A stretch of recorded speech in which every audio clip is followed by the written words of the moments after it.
એટલે આ શું આપણે સુરેન્દ્રનગરમાં ભાઈ લીલા કલરની પાઉંભાજી? અરે જ્યાં મિત્રો સુરેન્દ્રનગરમાં ન્યૂ મલ્હાર ફેન્સી ચૂલા ઢોસાવાળા છે ને એ નવી પાઉંભાજી લઈને આવ્યા છે, એકદમ ગ્રીન પાઉંભાજી. એના સિવાય સુરેન્દ્રનગરમાં હજી તો આવ્યા અને ટૂંક જ સમયમાં ધૂમ મચાવી દીધી છે ન્યૂ મલ્હાર ફેન્સી ઢોસાએ પોતાની ઢોસાની વેરાયટી. અને હા, હવે તો એમને નવું ઇમ્પ્લિમેન્ટ કર્યું છે પાઉંભાજીમાં ગ્રીન પાઉંભાજી અને સ્પેશિયલ બોમ્બે સ્ટાઇલ પાઉંભાજી.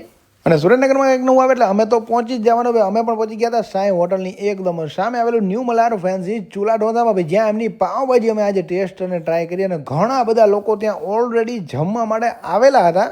જો વાત કરીએ ટેસ્ટની તો ભાઈ એકદમ બોમ્બે સ્ટાઇલ બનાવેલી પાવભાજી. ભાઈ તમારે એકવાર તો અવશ્ય મુલાકાત લેવી જ જોઈએ પાવભાજી ટેસ્ટ અને ટ્રાય કરવા માટે. ના સ્પેશિયલી એમની ગ્રીન પાવભાજી છે, સુરેન્દ્રનગરમાં બીજે ક્યાંય નથી મળતી. ભાઈ ખાલી પાવભાજી ટેસ્ટ અને ટ્રાય ન કરતા, એની યાર એમના ફેન્સી ચૂલા ઢોસા જેના માટે લોકો દીવાના થઈ ગયા છે આપણા સુરેન્દ્રનગરના, એ પણ ટેસ્ટ અને ટ્રાય કરજો. ફેન્સી ઢોસાની દુનિયામાં નામ કરી નાખ્યું છે ન્યૂ મલ્હાર ફેન્સી ચૂલા ઢોસા. ભાઈ ટૂંક જ સમયમાં લોકોને દીવાના બનાવી દીધા છે પોતાના ટેસ્ટના. તો ભાઈ પહોંચી જજો ન્યૂ મલ્હાર ફેન્સી ચૂલા ઢોસામાં સાંઈ હોટલ, અમે રતન પર બાયપાસ.